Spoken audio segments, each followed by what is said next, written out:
En Iran et en Syrie, l'actualité récente met en lumière une région plus instable que jamais, où les crises internes se mêlent aux rivalités internationales.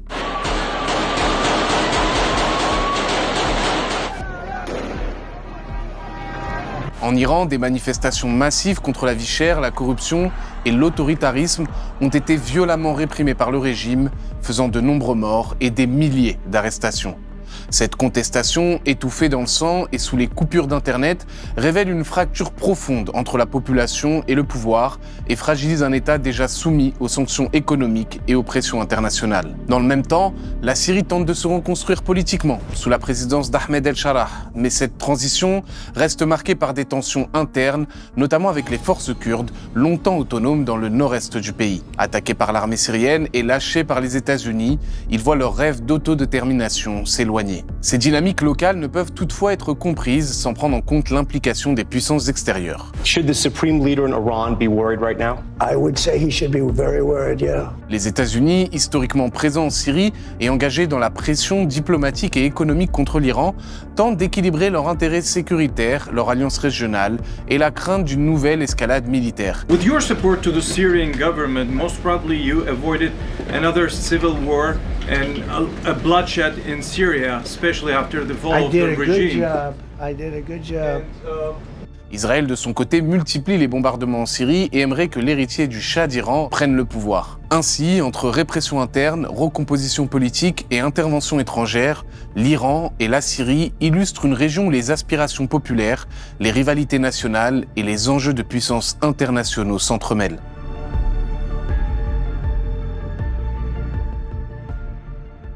Bonjour Azadeh Kian. Bonjour. Vous êtes professeur émérite de sociologie à Paris-Cité, vous êtes franco-iranienne et vous êtes aussi l'auteur de Repenser le genre, l'ethnicité et la religion en Iran. Bonjour Ziad Majed. Bonjour. Vous êtes politiste, spécialiste du Moyen-Orient et auteur tout récemment de Le Proche-Orient, miroir du monde aux éditions La Découverte. Et enfin avec moi aussi Sylvain Sipel, bonjour. Bonjour. Vous êtes journaliste à Orient 21 et au 1 et vous avez sorti la réédition de L'État d'Israël contre les Juifs aux éditions La Découverte. La première question que je vais poser, je me tourne vers vous Azadeh Kian. Quelle est la situation aujourd'hui en Iran? On a l'impression que les manifestations se sont arrêtées, la colère est toujours là, on compte le nombre de morts. Est-ce que vous pouvez nous en dire plus? Tout à fait. Écoutez, après le massacre inédit de la population par le régime islamique, en 2 jours, ils ont tué plusieurs dizaines de milliers de personnes.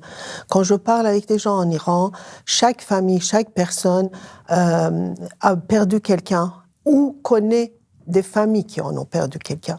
Dans mon propre entourage, par exemple, il y a plusieurs personnes qui ont été tuées ou blessées.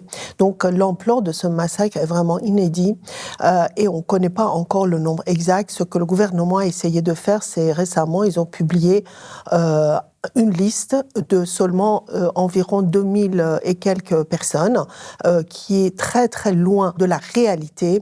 Les gens sont en sidération, sont très en colère, parce que même s'ils connaissaient ce régime répressif, mais personne ne pouvait imaginer ou deviner l'ampleur du massacre. C'est-à-dire qu'ils ont vraiment tiré à balles réelles sur des enfants. Il y a rien que 110 écoliers tués, ça c'est des chiffres du ministère de l'Éducation.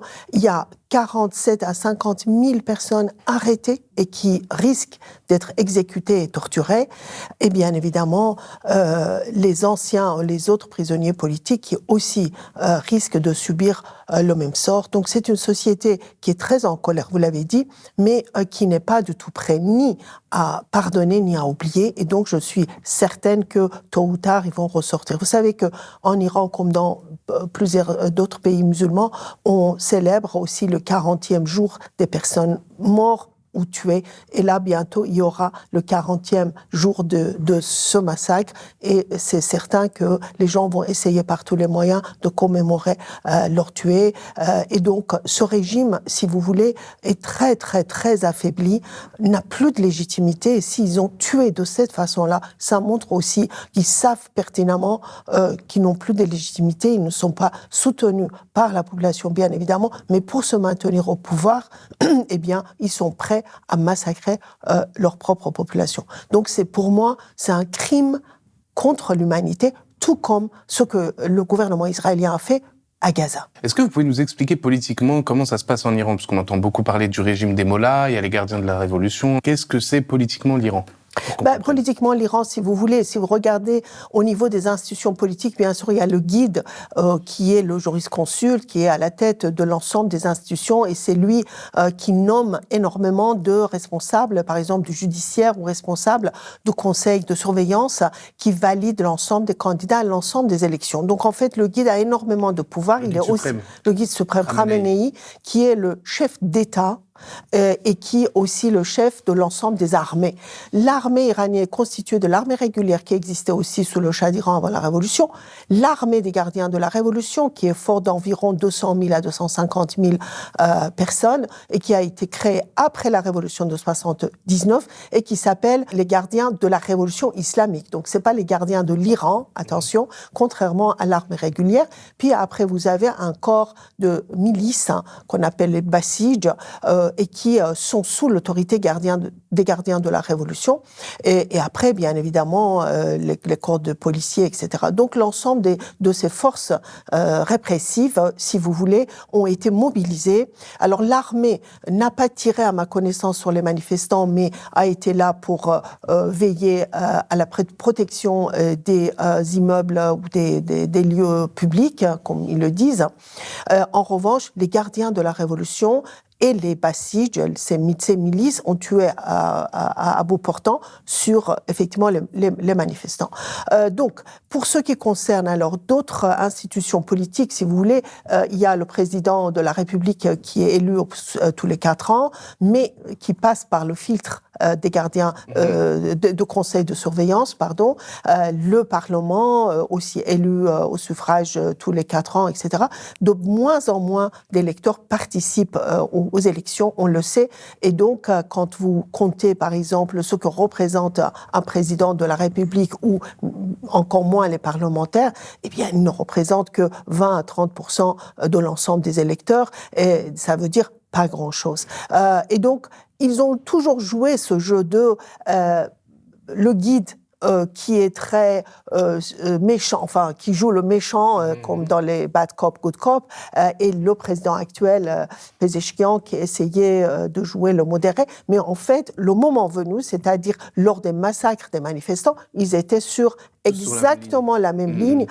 Et ils ont qualifié les gens ordinaires, des écoliers jusqu'aux pères de famille qui participent, et mères de famille qui participaient aux manifestations qui se sont fait tuer, d'ennemis, envoyés de l'étranger, etc., et qu'il fallait éliminer. Et les deux ont dit la même chose. Maintenant, l'ampleur du massacre. Et après le rétablissement d'Internet, on voit les images qui nous parviennent, on peut parler avec nos amis, nos familles, etc.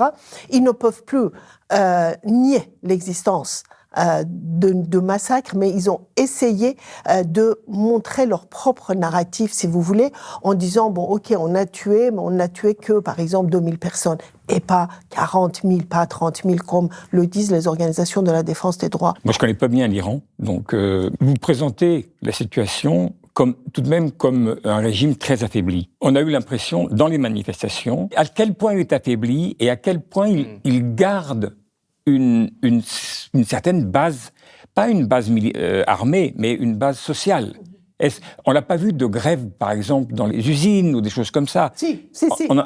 Alors dites-moi. Ce qui veut dire, oui, c'est en quoi il est affaibli politiquement. Voilà, oui. Il est affaibli à la fois politiquement, mais à la fois surtout en termes de son soutien populaire. Et je vais vous expliquer. C'est de ça dont je parle. Ce qui s'est passé, c'est pas seulement aujourd'hui. Si vous regardez le mouvement vert de 2009, c'était un mouvement essentiellement constitué des classes moyennes éduquées des grandes villes qui voulaient réformer le régime de l'intérieur. C'est pour ça qu'on l'appelle le mouvement vert. Avec pour dirigeants, M. Moussavi, sa femme Rahnavard, Karoubi, etc. Les deux premiers sont toujours en résidence surveillée depuis 2009. Ensuite, il y a eu d'autres mouvements de classe populaire. Par exemple, en 2017, 18, 19, c'était des jeunes des classes populaires qui étaient dans la rue partout, dans 173 villes du pays. Ils se sont fait tuer aussi, pas autant qu'aujourd'hui, mais ils se sont fait tuer. Pourquoi ? Parce qu'ils protester contre le chômage, contre la cherté de vie, contre la crise économique, et surtout en 2019, lorsque le prix de l'essence a été triplé, eh bien, il y a aussi, par exemple, il y a beaucoup de chauffeurs de taxi, il y a beaucoup d'autres qui sont dans la rue et qui étaient des classes populaires ou classes moyennes inférieures. Donc, le régime a tué beaucoup de ses enfants, a perdu aussi le soutien de ces classes populaires-là. Qu'est-ce que veut la population aujourd'hui? Est-ce qu'elle veut un véritable changement de régime? Est-ce qu'elle croit encore à la révolution islamique? Elle veut juste un changement de personne? Ce que veut la majorité écrasante de la population, c'est-à-dire 80%. Il faut vous rappeler qu'il y a eu un sondage du ministère de l'Intérieur, il y a à peu près 2 ans de ça, qui montrait que 80%, plus de 80% de la population souhaitait le changement de régime. Donc les Iraniens ne peuvent plus faire confiance à ce régime. Il y a eu des phases de réforme, par exemple, des réformistes, etc., qui ont se sont montrés incapables de réformer ce régime, ses institutions, etc. Le régime islamique d'Iran est constitué des réseaux mafieux qui profitent de la manne pétrolière et qui aussi sont constitués du guide de la révolution, Monsieur Khamenei actuellement, de sa maisonnée, c'est-à-dire ses fils, son entourage, etc., ses conseillers. Ensuite, vous avez tout un tas de fondations dont les chefs sont nommés par le guide. Vous avez aussi, bien évidemment, les gardiens de la révolution qui, depuis 1989, ont des conglomérats et qui investissent dans l'économie, les finances, etc. Tout ce que vous voyez comme entreprise en Iran, 60% de ces entreprises appartiennent aux gardiens de la révolution. Mais les gardiens ont aussi commencé à perdre, bien évidemment, leur légitimité depuis longtemps, mais à partir du moment où ils tirent sur les manifestants, eh bien, on voit même la base des gardiens de la révolution qui commencent à dire on ne veut pas participer à ce massacre. J'ai eu, par hasard, plusieurs membres des gardiens de la révolution aussi dans mes enquêtes qui me disaient mais nous on profite pas justement de l'argent de pétrole, on est salariés et donc qui étaient obligés de travailler le week-end quand ils n'étaient pas en poste pour gagner leur vie. Donc en fait, à partir du moment où les gardiens de la révolution n'ont plus accès à ce financement à travers les revenus pétroliers qu'ils détournent, il faut le savoir, c'est pas le ministère du pétrole, c'est une bonne partie des revenus pétroliers sont détournés par les gardiens de la révolution, eh bien, peut-être que sa base va être davantage fragilisée. Avec ce massacre récent, on voit déjà beaucoup de voix qui se lèvent en disant on n'est pas là pour tuer nos propres populations, mais pour veiller à l'intégrité territoriale du pays. Donc ça commence à aussi, moi je vois des fractures. Au niveau des diplomates, rien que hier, 2 diplomates iraniens qui étaient en poste en Europe, ont démissionné, ont demandé l'asile politique en Suisse. Donc ça commence et ça s'accélère. Les défections, si vous voulez. Tout ça, ce sont des signes, pour moi, de l'effondrement de ce régime, qui ne va pas se faire du jour au lendemain, mais qui est en route. Le pétrole, par exemple, ça occupe combien de salariés en Iran? Écoutez, c'est à peu près... Oui, déjà, les ouvriers de l'industrie de pétrochimie du sud de l'Iran à Salouye étaient en grève. Ils ont été en grève. 5000 d'entre eux étaient en grève pendant ces jours-ci et même avant. Vous avez, par exemple, de façon récurrente, des retraités qui sont dans la rue. On n'en parle pas, mais il y a des retraités, il y a des ouvriers, mais il n'y a pas de confédération syndicale en Iran, c'est interdit. Donc, ce qui fait que vous avez des grèves ponctuelles dans telle ou telle région de l'Iran ou dans telle ou telle industrie, mais qui n'arrivent pas, si vous voulez, à se joindre pour faire une grève générale, comme il y en a eu, par exemple, justement, en 1979. Mais on a en Iran des conseils. Et ces conseils, c'est le conseil des enseignants, des étudiants, des ouvriers, qui existent et qui sont assez aussi actifs en ce moment, qui ont publié par exemple des appels et des déclarations suite aussi à ce massacre récent. Donc la société iranienne, la société civile iranienne, si vous voulez, existe malgré la répression. C'est la raison pour laquelle, vous voyez, des étudiants aujourd'hui dans les campus des universités sont en train de commémorer les étudiants tués. Et revendiquent la libération de leurs camarades arrêtés, etc. Tout ça malgré la répression. Donc en fait, ce que je veux dire, c'est que c'est un régime qui se sait délégitime et délégitimé et qui essaye à travers la répression de se maintenir au pouvoir. Et aujourd'hui, ils sont en train de négocier avec les Américains. Oui, après, le président iranien a dit qu'il était prêt à négocier avec les Américains. Le président, mais aussi le responsable du Conseil de la Sûreté nationale. Maintenant, je pense que c'est pour gagner du temps. Ils pourront jamais accepter les conditions de Witkoff, jamais, parce que s'ils acceptent, ça sera plus le régime islamique d'Iran. Donc voilà, ils en sont là, et on verra en fait ce que ça va donner vendredi, mais. Vous, Sylvain Sipel, vous avez raconté dans Orient 21 les liens qu'il y avait entre Reza Pahlavi, donc qui est le fils du Shah d'Iran, et Israël. Ces liens sont aujourd'hui connus. C'est le grand ami du gouvernement, et le gouvernement. Il y a une femme une ministre qui est en lien constant avec Pahlavi.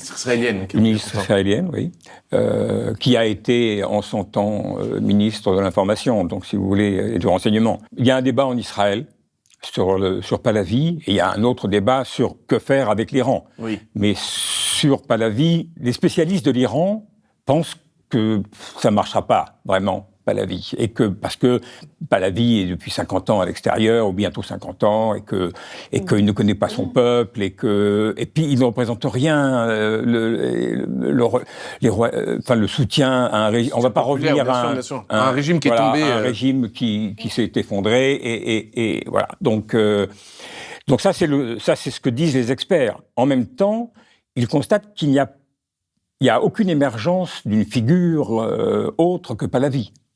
À l'extérieur et à l'intérieur, on a vu ce qu'ils sont capables de faire, les Israéliens.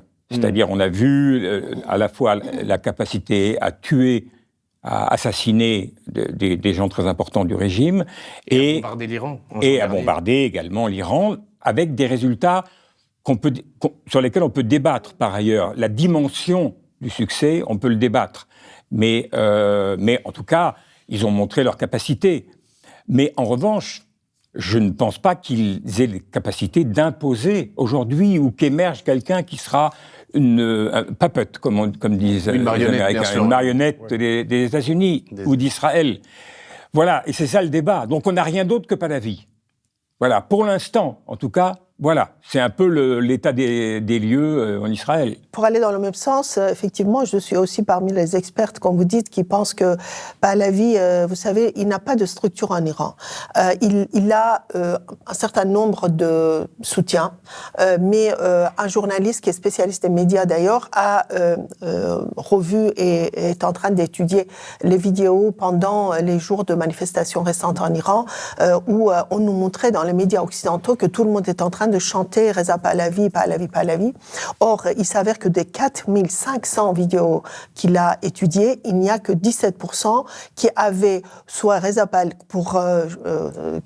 où les gens scandaient soit Reza Pahlavi, soit le fils ou le grand-père, le père ou le grand-père de Reza Pahlavi. Donc, pour vous dire, il y a une partie de la population qui scande son nom, qui peut être aussi par défaut. Et c'est pour montrer au régime que voilà, il y a quelqu'un. En revanche, pour effectivement songer sérieusement à une alternative politique, je pense qu'il n'est absolument pas en mesure de constituer une alternative à lui seul à ce régime. Il doit aller vers la constitution d'une coalition avec déjà les responsables, des leaders, des groupes ethniques et religieux, minorités ethniques et religieuses en Iran, comme les Kurdes, les Balouches, les Turkmènes, etc., qui n'acceptent pas d'aller sous l'autorité de Reza Pahlavi. Ils l'ont dit en Iran.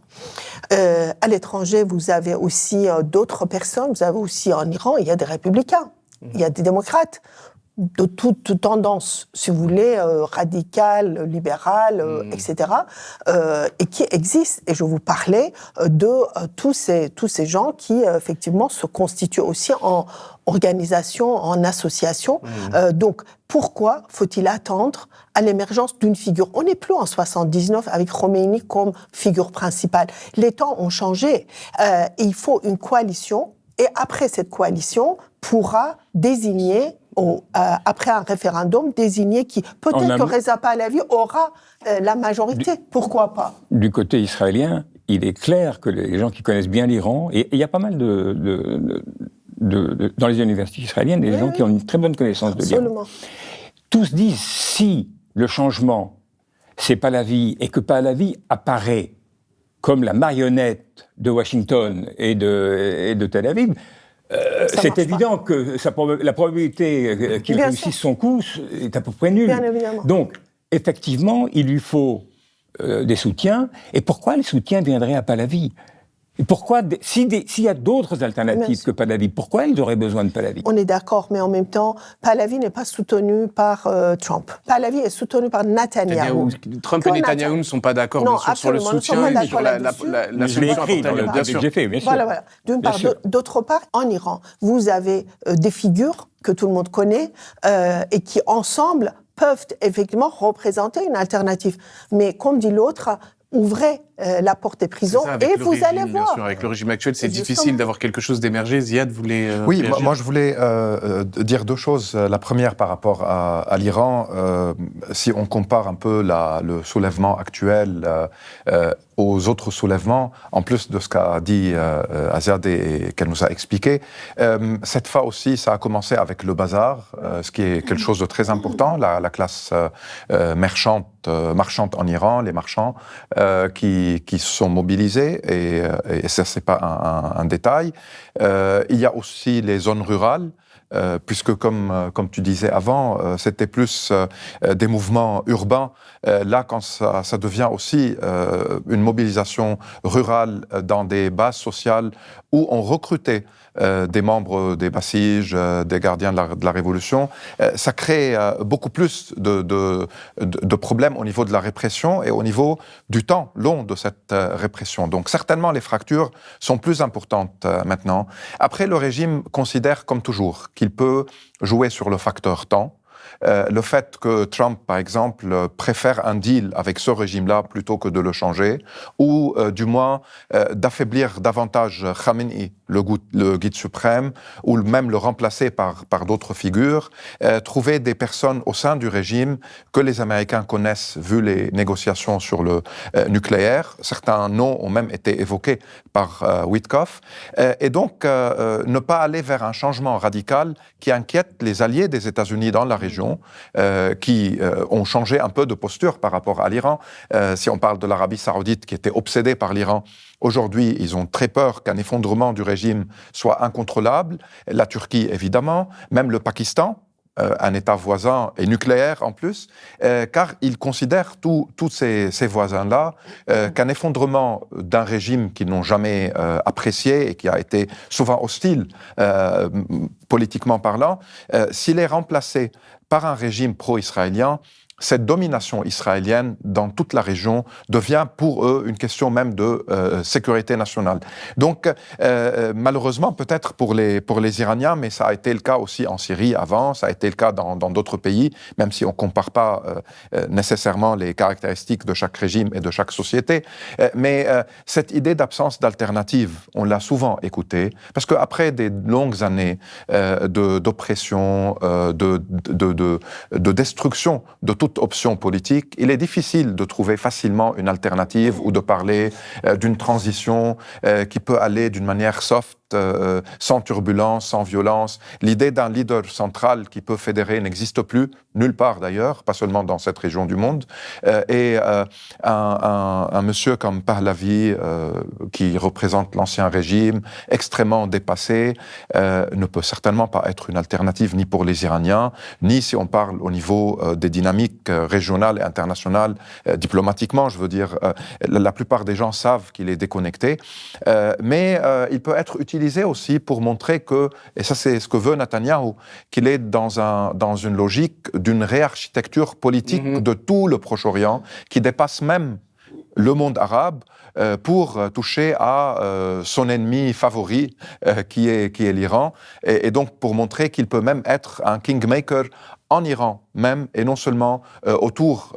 Mais ça, c'est aussi une arrogance qui a été autorisée vu le génocide à Gaza et vu les non-limites de Netanyahou. Mais je ne pense pas que ça va être décisif par rapport à l'Iran, sauf si on va voir maintenant les négociations, comment ça va évoluer, et s'il y a une guerre ou pas. pas. Justement, je vous pose la question à tous les trois. Il y a un peu cette idée qui nous est vendue aussi bien dans les médias, parce que j'entendais un journaliste la dernière fois sur France Info qui disait que avec Israël, l'Iran est peut-être le pays le plus occidental de la région. Il y a cette idée qui veut que si l'Iran se débarrasse de ce régime-là, ça deviendra un État pro-occidental et que ça sera un allié des États-Unis et d'Israël. Est-ce que vous êtes d'accord avec ça? Ce que je sais, c'est que la société iranienne est une société moderne. 80% de la population est urbaine. Le taux d'alphabétisation avoisine les 96% pour les jeunes de moins de 40 ans. Les Iraniennes ne donnent plus naissance qu'à 1,4 enfants. Enfin, tout ça, ce sont des indications qui nous montrent à quel point cette société est moderne. En même temps, on voit que de façon récurrente, ce dont est scandé dans l'ensemble des manifestations, c'est liberté, liberté, liberté. Azadi, azadi, azadi. Donc, et les valeurs d'égalité, hommes-femmes, égalité entre la majorité et les minorités ethniques et religieuses, la laïcité. En Iran, ce sont même des chefs religieux sunnites, par exemple, qui le réclament aussi. Pas seulement les intellectuels, si vous voulez. C'est-à-dire la séparation entre la religion et l'État en sont. Donc, effectivement, est-ce qu'on peut appeler ça une société occidentalisée ou est-ce qu'on peut appeler ça une société qui aspire à la modernité mondiale? Pourquoi occidentale, après tout, seulement? Mais de là à dire que l'Iran va devenir l'Iran de l'époque du Shah, vassal des États-Unis ou d'Israël ou proche d'Israël, non. Déjà, je pense qu'au-delà de la modernité, c'est plutôt cette question-là, c'est-à-dire que l'Iran, libéré du régime des mollahs, va devenir un allié de l'Occident, un allié politique, géopolitique. Au moins, ne posera plus de questions, de problèmes, ni peut-être à l'Occident, ni à ses voisins.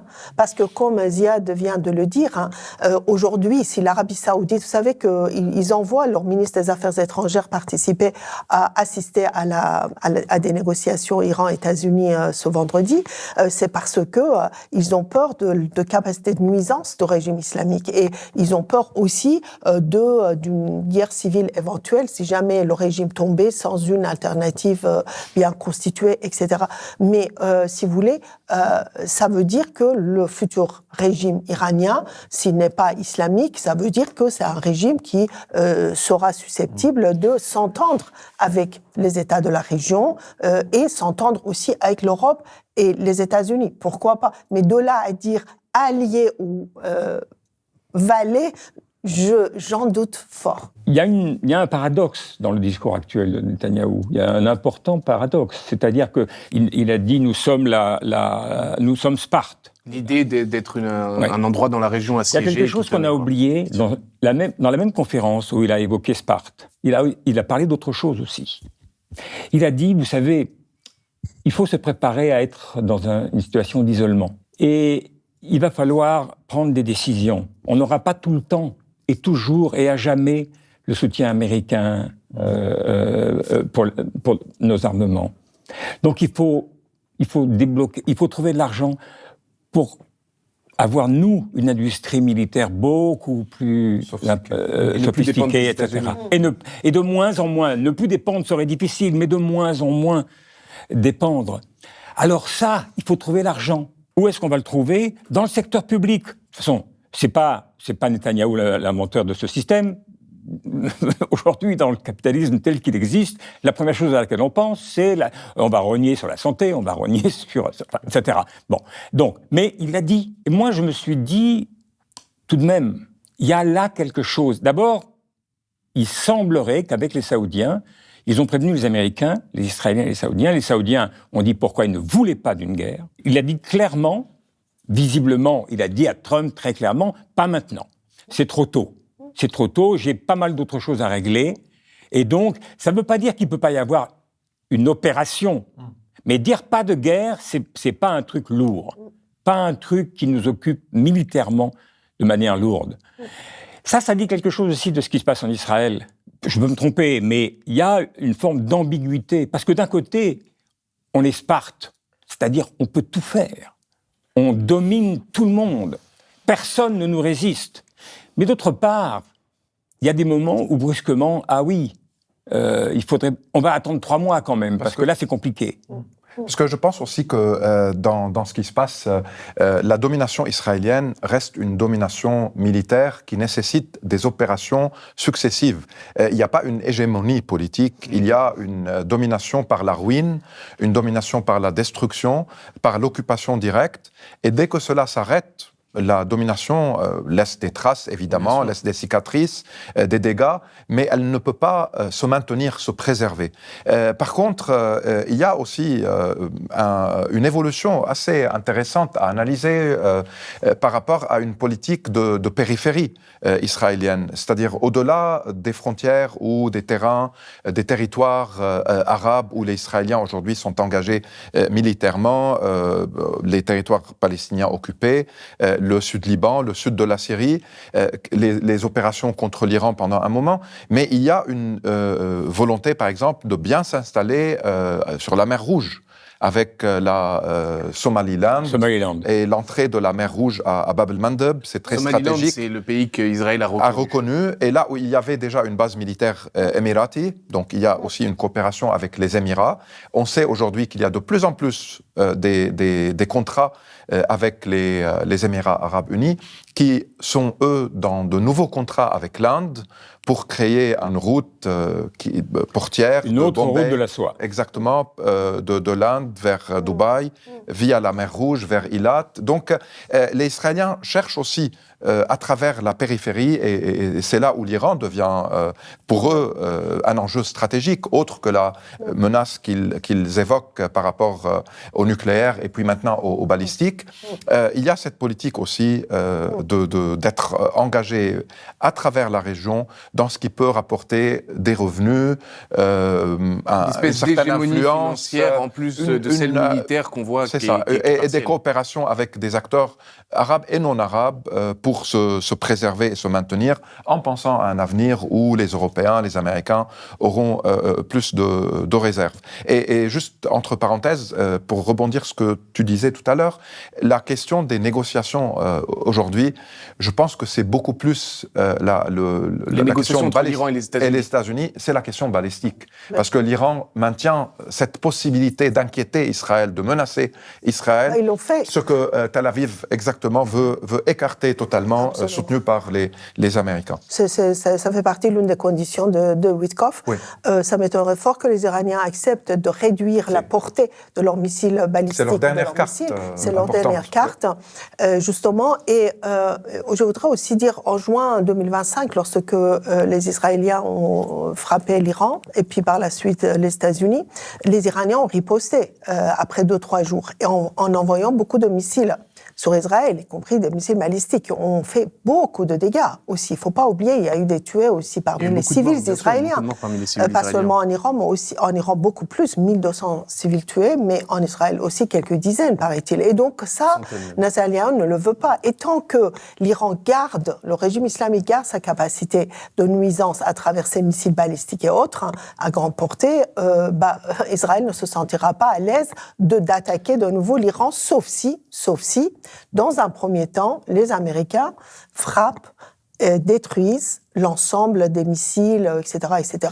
Et ensuite, les Israéliens peuvent attaquer l'Iran le cas échéant. Mais tout ça, ça me paraît vraiment pas très probable à l'heure actuelle. Pourquoi ? Parce que, comme ça a été dit, les pays arabes du Golfe Persique et la Turquie, le Pakistan, etc.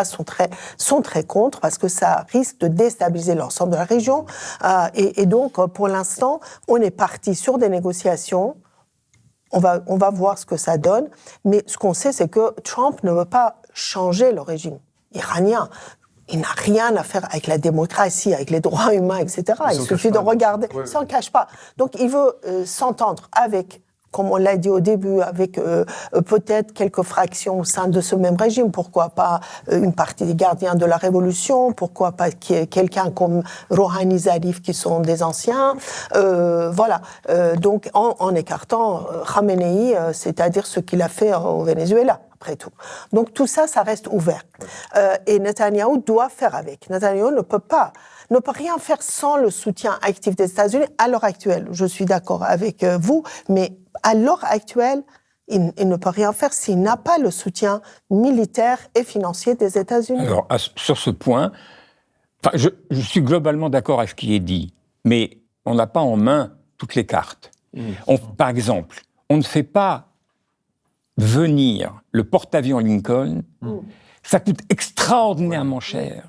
On ne le fait pas venir pour rien.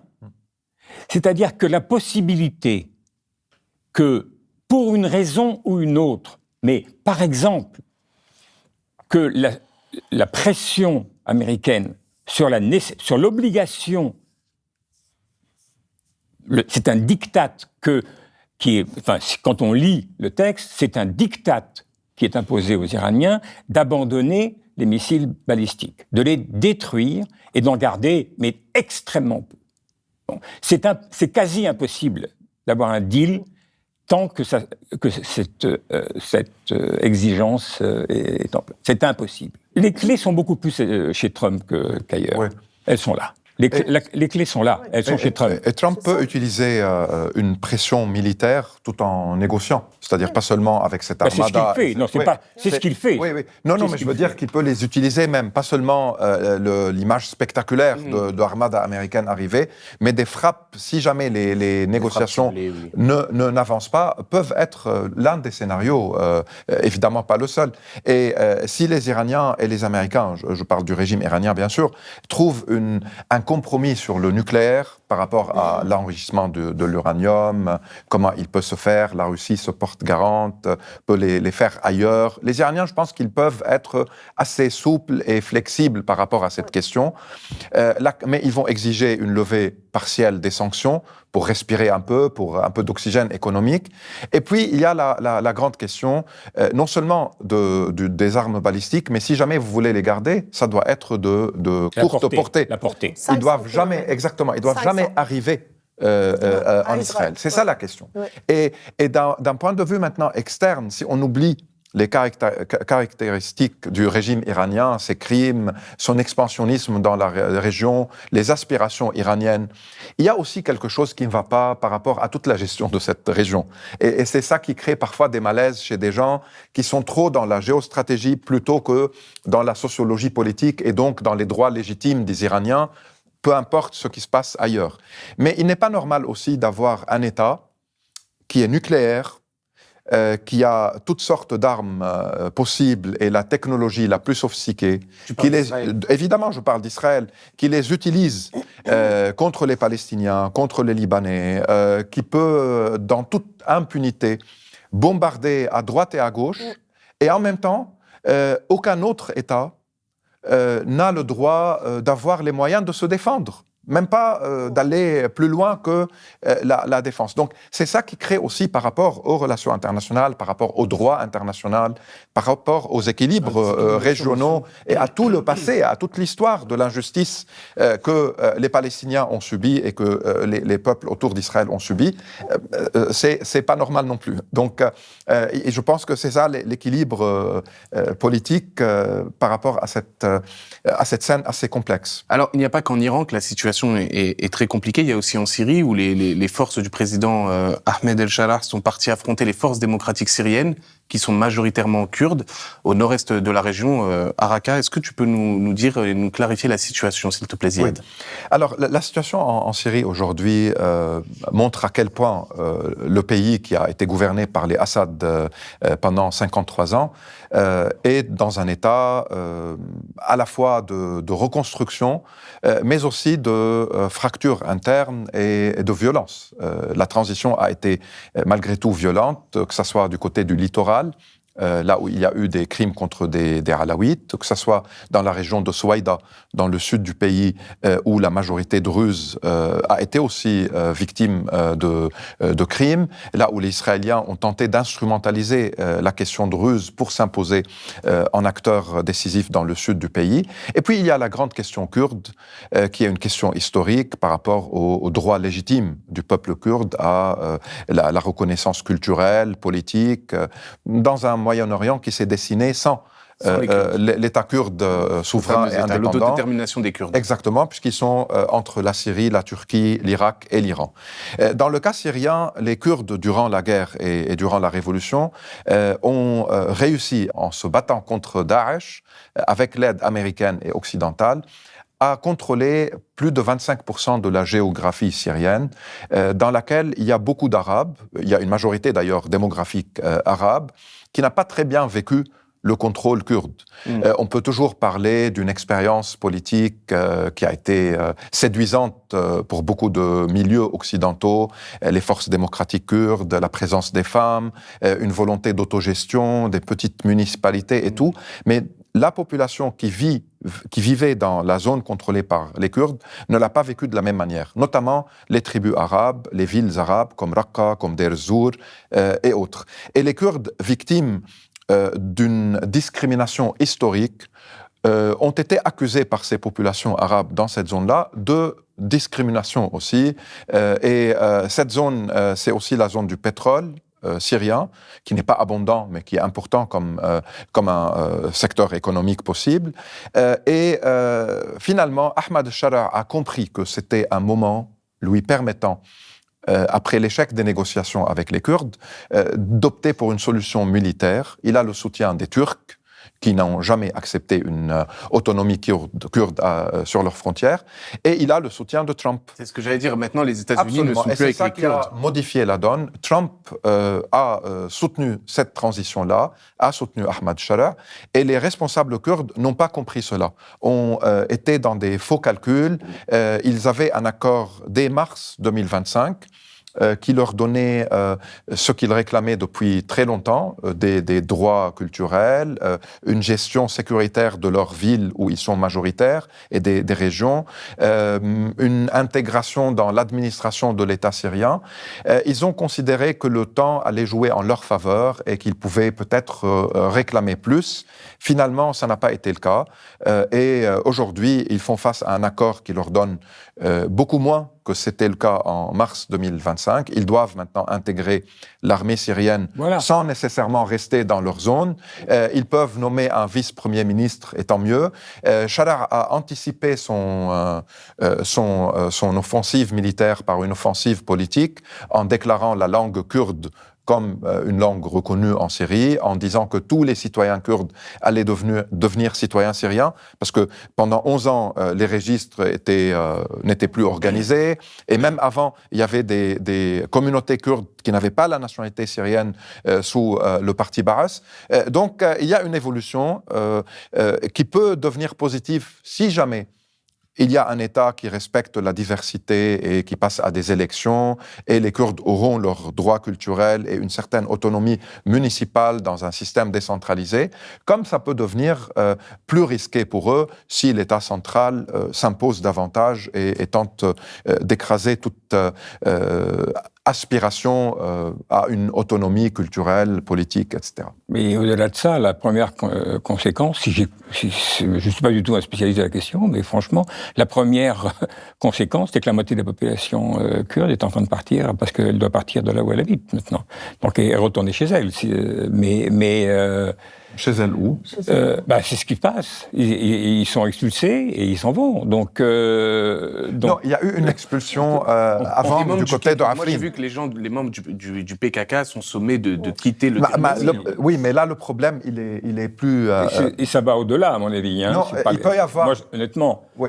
Non, mais Sylvain, il peut y avoir certainement des déplacements forcés de population, des vengeances. Oui. Il y a eu à Afrin, qui est une région kurde, un déplacement forcé des Kurdes quand cette région a été prise par les forces arabes de l'opposition, soutenues par la Turquie il y a quelques années. Là, il peut y avoir aussi des déplacements forcés dans certaines communautés. Il y a eu des déplacements forcés de populations arabes durant l'ère de contrôle kurde dans cette même région. Mais par rapport au PKK ou PYD, donc c'est la version syrienne du PKK, une partie de ces chefs militaires sont kurdes turcs, ne sont pas kurdes syriens. Et c'est ça que la Turquie évoque avec des listes depuis des années, en considérant qu'ils sont recherchés par l'armée turque, en tant que Turcs syriens. Donc le compromis qui a été trouvé, évidemment, ils ne vont pas partir en Turquie, ils sont tout de suite arrêtés. Ils sont en train de partir en Irak, là où il y a un fief militaire qu'on appelle Jabal Qandil, où, pour le moment, avec l'accord de Massoud Barzani avec les Kurdes irakiens, il leur laisse une petite marge de manœuvre en attendant une solution, disons, avec les Turcs, avec les Syriens. Il y a aussi aujourd'hui un transfert des prisonniers de Daesh qui étaient dans les geôles kurdes vers l'Irak suite à des accords avec les Américains et les Européens pour voir ce qu'on fait avec les Occidentaux qui doivent être déportés, qui doivent rentrer, s'ils ne sont pas évidemment des combattants, je parle des familles, rentrer chez eux. Donc, beaucoup de facteurs jouent dans cette situation. Et du côté, par exemple, des Kurdes irakiens, de leur leadership, de leur direction politique, ils ont poussé pour un accord parce qu'ils ne veulent pas que le Kurdistan syrien devienne aussi une zone de combat qui va affecter leur autonomie, leur presque indépendance en Irak, même si elle n'est pas déclarée officiellement. Et alors pourquoi les États-Unis ont lâché comme ça les Kurdes et se sont tournés vers le président syrien ? Pour un gage de stabilité, c'est un gage de stabilité ? Alors moi je pense que Trump, premièrement, il aime les hommes forts. Et il a dit 2 mots sur Ahmad Sharaa, strong man, tough man, handsome.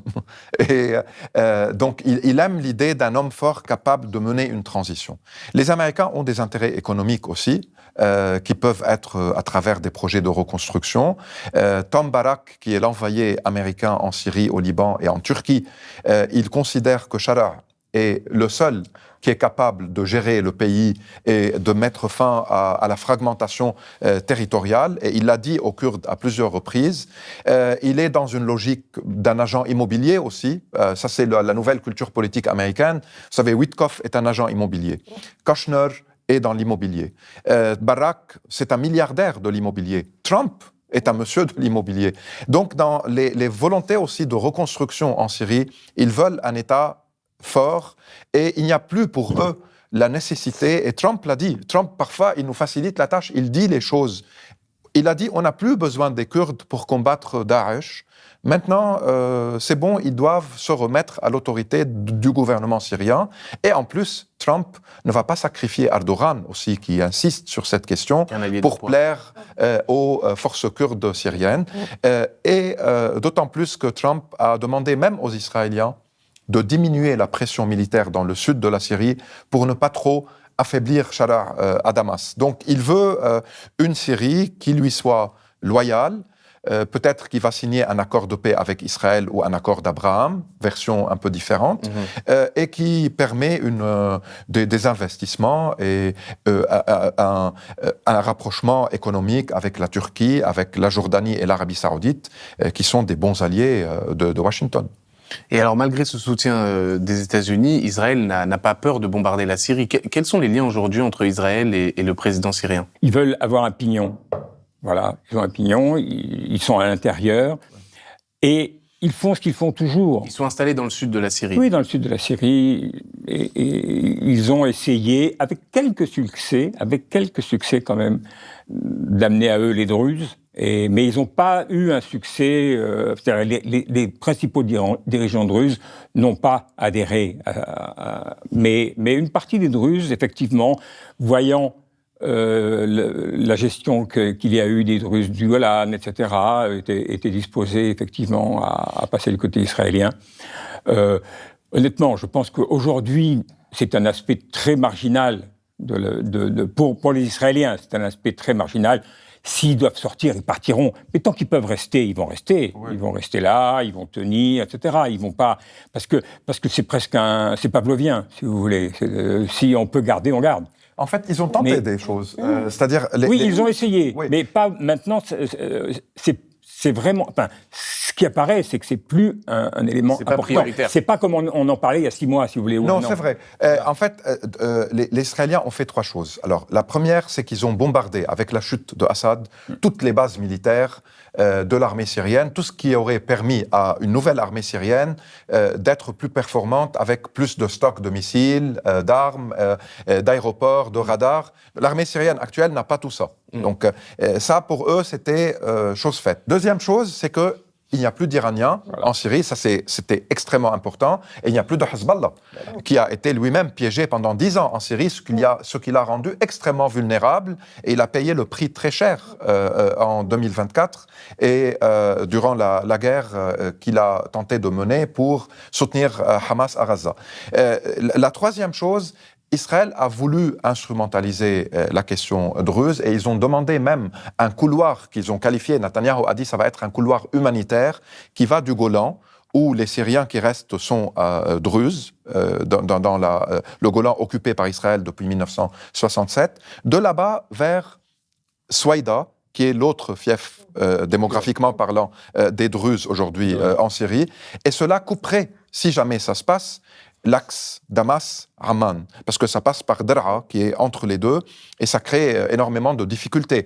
Pour les Turcs, c'était une ligne rouge, parce que ça coupe aussi l'axe Turquie-Amman, donc Jordanie, qui va vers le Golfe. Et les Américains ont dit finalement aux Israéliens, vous calmez le jeu, c'est pas le moment. Sauf qu'ils avaient déjà élargi le terrain, le territoire qu'ils occupent en envahissant la zone qui était démilitarisée depuis 67, en fait depuis 74, pardon, depuis la fin de la guerre d'octobre 73. Donc ils ont élargi la zone occupée et ils maintiennent leur position jusqu'à aujourd'hui. Et s'il n'y a pas pression sur eux, ils vont pas se retirer. Mais en même temps, ils peuvent se retirer, ce n'est pas pour eux une affaire stratégique maintenant. Ce que tu expliquais tout à l'heure, Ziad, c'était que, par exemple, les Américains souhaitent une Syrie forte et stable afin de faire leur business, quoi, comme on dit. Tandis que Israël n'a pas cet intérêt-là. C'est-à-dire qu'on voit aussi la politique israélienne par rapport à l'Iran. C'est-à-dire la fragmentation de ces pays sert les intérêts d'Israël. Donc là-dessus, je pense que les Israéliens n'ont pas intérêt à une Syrie forte à leur porte, et donc feront tout pour continuer à fragmenter à la fois la population, les factions, etc. Mais et c'est une question. Pas, non, c'est une question que je vous pose parce que on sait qu'ils agissent aussi en Iran beaucoup pour essayer de fragmenter le pays et d'aller à l'encontre de la solidarité entre les différents peuples en Iran, etc. Est-ce que c'est pas la même politique en Syrie? Je ne pense pas que les Américains souhaitent une Syrie forte. Ils souhaitent un pouvoir fort. Ils souhaitent qu'il y ait un pouvoir qui tienne la Syrie. Voilà. Ouais, est-ce que après, il y a la question économique, il y a la question sociale, et ça, la question économique, c'est faire du business. C'est le pétrole, c'est le reste. Voilà, s'il y a du reste. Parce qu'il y a quand même la reconstruction en Syrie. C'est quand même un domaine gigantesque. Et là aussi, il y a de l'immobilier, comme à Gaza. Pour les Américains, il faut un pouvoir fort qui marche avec eux. Il ne faut pas forcément un pays fort. Oui, mais quand même un pays stable. Regardez ce qu'ils ont fait. Regardez ce qu'ils ont fait au Venezuela. Un pays stable. Juste un mot sur le Venezuela. Ils ont gardé toute la direction. Bien sûr. Dès lors ils ont juste dégagé Maduro. Mais dès lors qu'elle s'est soumise. C'est pas comparable la Syrie avec la guerre civile. Non, je dis pas que c'est comparable. Mais ils n'ont pas exigé la démocratie. C'est ça que je veux dire. Bien sûr que non, on ne parle pas de la démocratie. Mais je veux dire que si Ziad a raison pour dire qu'il souhaite investir, ils veulent un gouvernement stable. Stabilité. On sait que pour investir, il faut la stabilité. Et donc, de ce fait, je pense que c'est pas du tout le même scénario envisagé ou envisageable pour Israël. Ah non, non, certainement. C'est ça la question. Non, en fait, c'est tout à fait la différence entre les deux approches américaines et israéliennes par rapport à ce sujet. Les Américains veulent aujourd'hui des gouvernements forts, donc ils veulent un régime central capable d'imposer une stabilité pour permettre des échanges économiques et pour les pousser plus tard peut-être aussi à signer avec Israël un accord. Et pour la reconstruction de la Syrie, les Américains ne veulent pas mettre, Trump ne veut pas mettre de l'argent. Il considère que les Saoudiens, que les monarchies vont mettre de l'argent et que lui, il va plutôt investir avec les siens, avec les immobiliers pour gagner. Puis il y a un peu de pétrole, il y a du phosphate, il y a une position stratégique sur la Méditerranée, ça l'intéresse tout ça. Les Israéliens sont plutôt dans une logique de fragmentation. D'ailleurs, ils ont tenté aussi de se montrer les alliés des Kurdes. Et certaines formations kurdes en Syrie ont dit que les Israéliens nous protègent. Oui. Ils se sont trompés encore une fois. La même chose par rapport aux Druzes de Souaïda, en évoquant le fait que ce sont les cousins des Druzes qui sont en Israël ou dans le Golan occupé. Donc, ils sont dans une autre logique qui opte pour une fragmentation, mais qui peut être aussi confrontée par les conséquences d'une fragmentation si cela devient incontrôlable avec des guerres en permanence. Mais les Américains et les Israéliens ne sont pas sur la même longueur d'onde en Syrie aujourd'hui. Le rapport à l'Iran, c'est pareil. C'est-à-dire qu'il est obnubilé, Trump, par l'économie et par le business. C'est le business. C'est la même chose à Gaza. Et le business, ça veut dire la Chine. C'est un néoconservateur, donc... Et donc, lui, il pense différemment, et il pense fragmentation. Tout ce qu'on peut fragmenter, tout ce qui sème le chaos ou la division, est considéré comme utile. Voilà, parce qu'on va trouver des alliés. Et il y a une expérience israélienne, on peut remonter très longtemps en arrière. Il y a eu les Kurdes en Irak, il y a eu les chrétiens au Liban, etc., etc. Ils ont toujours cherché à faire ça, et ils ont souvent réussi à le faire, pas toujours. C'est ce qu'on sait. Et vous savez qu'ils ont aussi essayé visiblement à manipuler aussi les Kurdes iraniens, les partis kurdes iraniens, qui, eux, n'ont pas accepté. N'ont pas accepté. Les Israéliens. Visiblement, et ils n'ont pas accepté. Donc, en fait, on sait que c'est la politique poursuivie, comme je disais, par Israël pour fragmenter ces pays et les fragiliser davantage, etc. Et avec tout ce théâtre régional, il y a toujours la même politique génocidaire israélienne qui se poursuit à Gaza. Avec les bombardements, on a avec vu. Les bombardements, avec 50 morts environ. Avec les chantages par rapport à Rafah. Aujourd'hui, on l'ouvre, demain on le ferme. Entre l'Égypte et Gaza. Exactement. Et on garde les Palestiniens tout le temps en attente, dans les tentes. Et en plus, c'est une politique de la famine qui est gérée, le nombre de calories qui rentrent, combien de camions aujourd'hui, de camions demain. Et 50% du territoire de Gaza est toujours sous occupation. Et c'est ce territoire-là où il y avait des terres fertiles, puisque le reste, ce sont les décombres, les villes urbicidées, le sable de la mer. Et donc, il n'y a pas aussi une souveraineté alimentaire palestinienne, même avec l'État des... Même dans les années à venir. Même les années à venir. Et il y a les plans en Cisjordanie d'annexion non dite maintenant, parce que Trump a dit n'utilisez plus ce terme, mais dans la réalité, des communautés déplacées, de nouvelles colonies. Bien sûr, on l'a vu, Netanyahou, je ne sais plus quand est-ce qu'il a représenté une nouvelle fois la carte d'Israël, mais cette fois on voyait que comme il y avait le plan de ce fameux Gaza Riviera, on voyait que Gaza était dessiné, mais par contre pour la Cisjordanie, c'est toujours intégré à Israël pour Netanyahou. Ce qu'il faut dire, c'est que la Cisjordanie, c'est l'objectif principal aujourd'hui des Israéliens. Mais c'est pas aujourd'hui. Depuis toujours, pardon. Depuis toujours. Ouais. Oui, mais dès qu'il y a eu le début de la guerre à Gaza, j'ai tout de suite dit, mais attendez, il faut comprendre un truc. L'essentiel pour les Israéliens n'est pas là. L'essentiel pour eux, si ça marche à Gaza, et si, par bonheur pour eux, ils arrivent à les expulser, ce qu'ils ne sont pas parvenus à faire à ce jour, à ce moment-là, la porte sera ouverte au grand départ. À ce moment-là, ils seront en mesure et en capacité de le faire. Et pour eux, c'est ça la question. La question, c'est de s'emparer de la Cisjordanie. Ça s'appelle la Judée-Samarie. Mais Netanyahou a repris à son compte le « From the river to the sea ». Il l'a dit. Ah non, mais c'est pas lui. Oui. Non, c'était depuis toujours. Non, mais je veux dire, je dis qu'il l'a repris maintenant. Ça a été toujours le cas. Mais en 1948, les opposants à la partition disaient... Tout à fait. Et tout le révisionnisme sioniste le disait. Mais là, il lui dit lui-même, bien qu'il est Premier ministre, qu'il a toute cette terre qu'il va... Lui, il a le droit de le dire, mais si jamais un manifestant le dit, hop, c'est antisémite. Et alors, pour terminer, il faut bien sûr qu'on clôture cette émission. Une question un peu, on va dire, globale. Est-ce qu'on n'est pas toujours un peu dans la même situation qu'au début du XXe siècle, c'est-à-dire... cette région du monde est sujette aux décisions de l'Occident. Si les États-Unis décident demain de bombarder l'Iran et de renverser le régime tombera. Si les États-Unis décident d'empêcher le génocide à Gaza, le génocide n'aura pas lieu. Les États-Unis, l'Europe aussi, évidemment.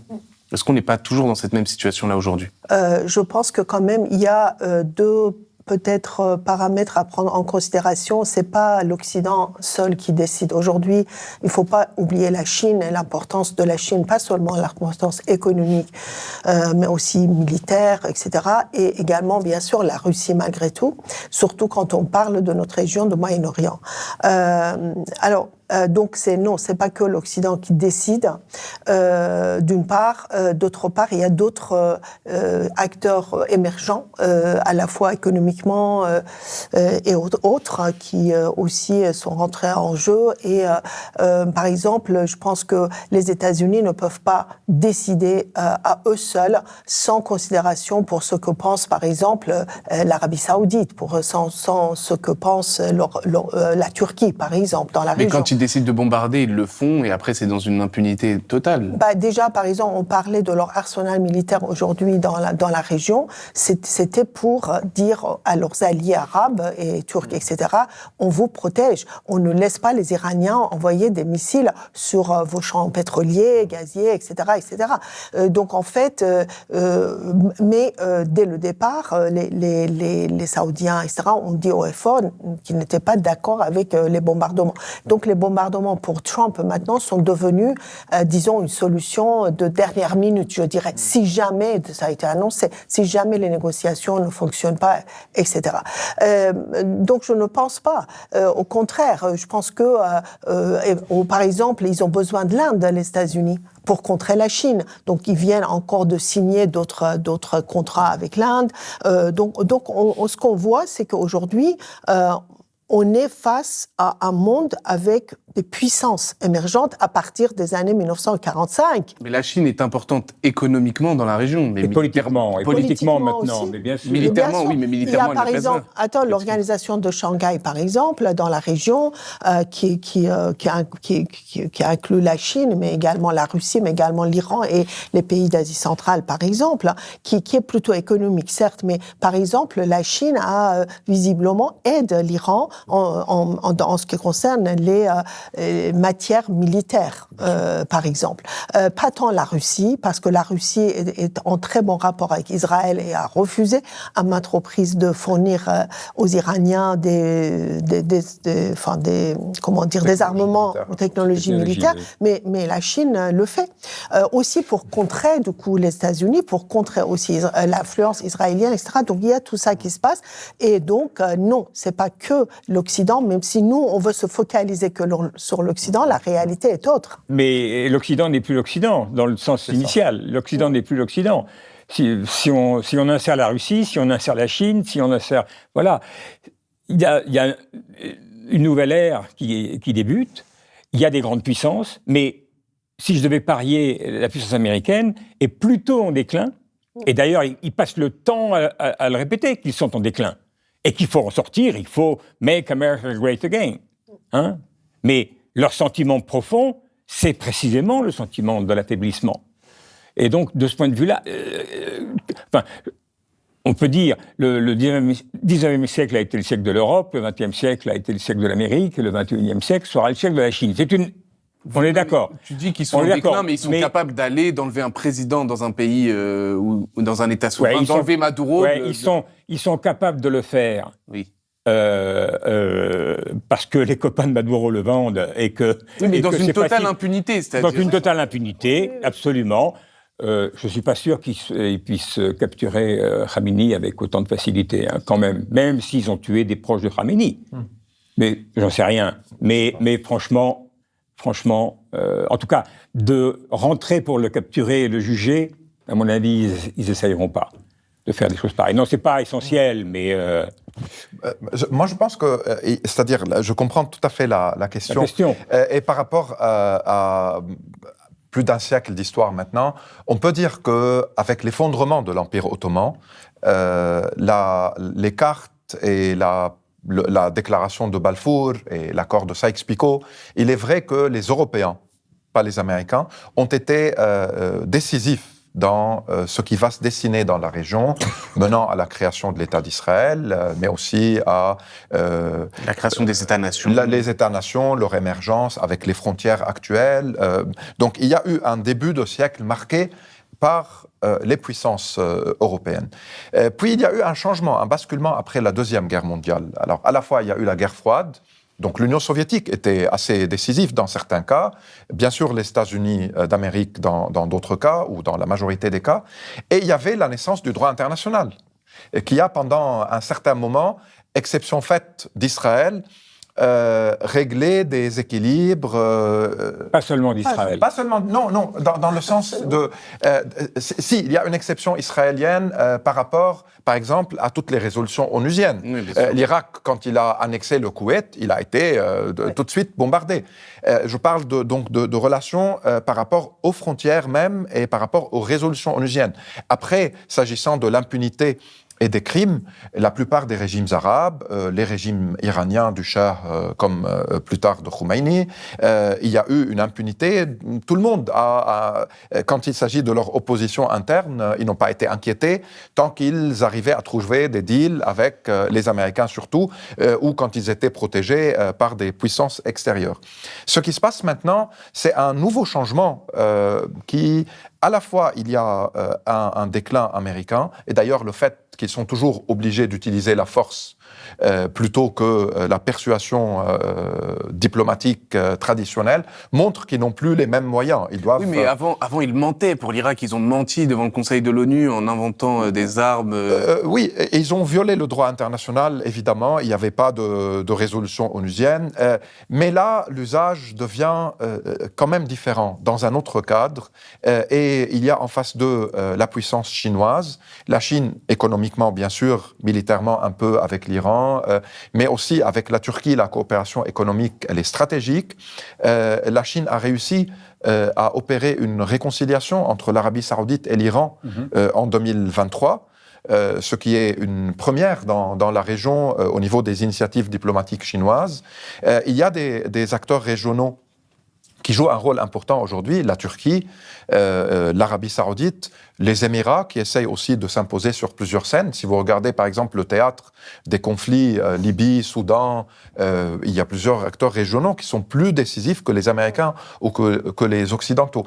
Mais notre qui sont sentiment... soutenus par les Américains et les Occidentaux souvent. Souvent, mais par exemple la Libye, ils sont en divergence. Le Soudan aussi peut être en divergence.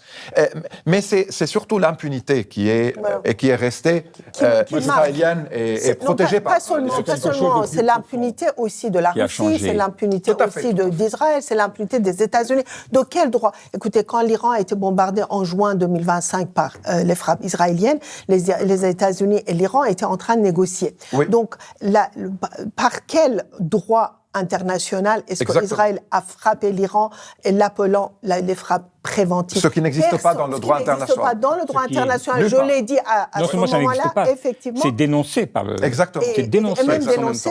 Et même dénoncé, alors que l'ensemble des pays occidentaux ont soutenu Israël dans un premier temps, y compris la France, le président Macron, puis après ils ont changé un peu de discours. Donc en fait, effectivement, ce qui marque notre époque actuelle, c'est l'impunité et que les droits des puissants. L'impunité des puissants et que le droit international ne doit être respecté que par des petits États, si vous voulez, mais des grandes puissances profitent totalement de l'impunité. Et c'est ça qui est vraiment, effectivement, un fait nouveau dans les relations internationales. J'ajouterais quelque chose. D'une certaine manière, Trump impose à l'échelle internationale, moi d'abord. L'Amérique d'abord, c'est ça, c'est ce qu'il dit. America first. Bien sûr. Et chacun devient me first. C'est ça qui est en train de se venir sur le plan international. Parce qu'aujourd'hui, l'Arabie saoudite et les Émirats s'engueulent, demain, ils vont se mettre... Enfin, il n'y a plus d'alliance. Il n'y a plus d'alliance solide. Il n'y a que des alliances conjoncturelles, utilitaires. Alors, les seuls qui restent encore un petit peu, c'est les Européens qui restent...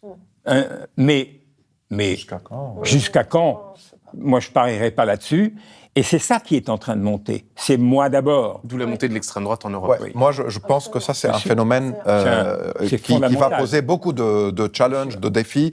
À long terme, si jamais ils réussissent dans plusieurs pays à saisir le pouvoir, comment ça va impacter les relations internationales? Parce que ça va être une poussée d'extrême droite dans plusieurs cas, des mini Trump, et ça c'est évidemment très inquiétant. Non, mais ce qui sera essentiel, c'est l'Italie, la France, la Grande-Bretagne, l'Allemagne, c'est ça qui va... Moi, je voudrais juste, si vous permettez, aussi proposer qu'il faut relire ou lire les théoriciennes féministes de relations internationales qui parle très bien de ce que vous venez de dire, c'est-à-dire ce qu'on appelle self-help en relations internationales, chacun pour soi, et à quel point il faut vraiment aller à l'encontre de ce concept, cette notion de self-help et penser aux autres et revenir qui est extrêmement machiste, qui est machiste, qui est sexiste, etc. Et donc c'est ça qu'on retrouve aussi à l'échelle des nationalités ou des nations, je veux dire.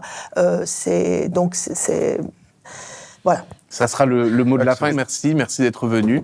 Merci. Et puis à très bientôt.